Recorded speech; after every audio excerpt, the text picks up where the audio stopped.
Hey, good morning, friends. Mark Holmes here with my buddy Cowboy Joe Boo, and as always, they tell me don't quit your day job. So I'm driving to my day job right now. But the one thing I love is I love driving because it gives me an opportunity to think. And what I always like to try and do is bring you guys a different point of view on what's going on with the Cowboys.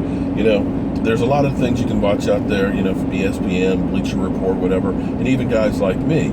But more times than not, it's just people rehashing what they've heard from somebody else without coming up with their own conclusions. Case in point, last week we heard that the Dallas Cowboys will not be able to run the ball against the Green Bay Packers' #1 ranked rush defense. So everybody's repeating that. What are the Cowboys going to do? Dak Prescott's going to have to win with his arm. Well, I started looking at the numbers, which is something I always like to do because I love statistics. And I looked at the teams that they played. When you talk about Jacksonville, which is last in rushing the football, you talk about Minnesota that doesn't have AP, which is like third to last. You talk about the Giants, and you talk about the Lions. None of these teams are capable really of running the ball.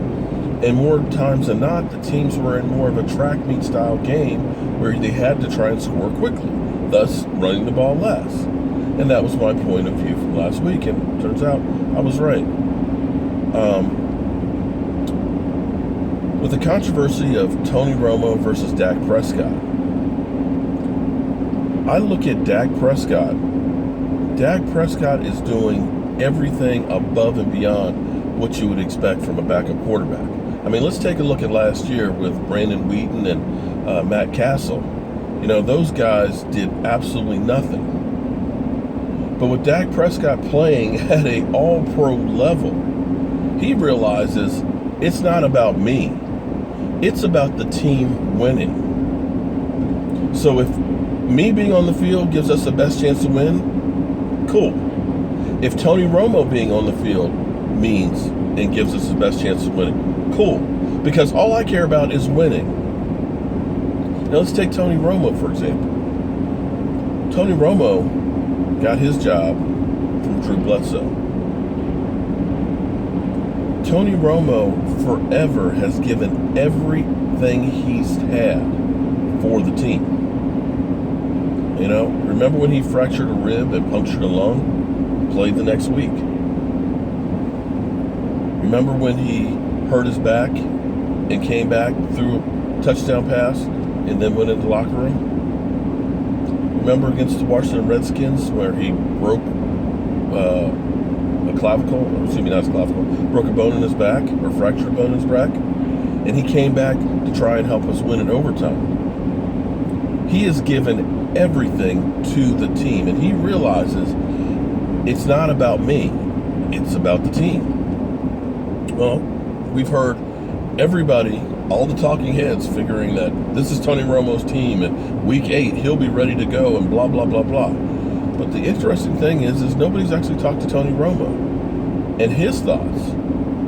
Because could it be that Tony Romo realizes right now, I'm going to be rusty, I'm coming back from injury, and this team is humming, and right now, this gives our team the best opportunity to win, and the best thing I can do is just be here, ready when needed, because it's about the team winning a Super Bowl. Tony Romo has all passing records for the Cowboys. Tony Romo, without a doubt, is one of the best quarterbacks in the NFL. The only thing he doesn't have is that ring. And I look at this team, and for the first time in a long time, we can truly say this is a team. When you think about all the off-field distractions of Greg Hardy last year, you know, or we had Pac-Man Jones and all that stuff, you don't have any of this discontent with the Dallas Cowboys right now. And when you look at Tony Romo on the sidelines, what's interesting is last week against Cincinnati, when the Cowboys scored another touchdown, they could see Tony Romo saying it's over with a smile on his face. Well, the talking heads went ahead and said, oh, Tony Romo saying that it's over for him, and speculating that and creating more controversy than was actually there.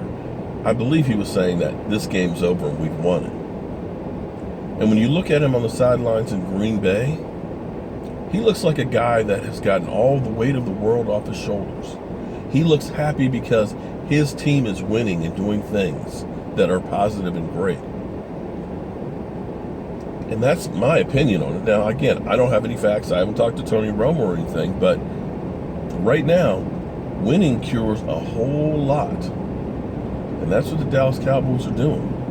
And I dare say that either of these quarterbacks will be fine with whoever has to start. It's us out in the media or us as fans that are having the problem with it. Well, I'm here at my day job, so it's time for me to get started working. And I want to thank you guys for subscribing to the Joe Boo Report and watching along. And if you like what I'm talking about, click over here on the picture of Sean Lee and Joe Boo and subscribe to the Joe Boo Report. Have a great day.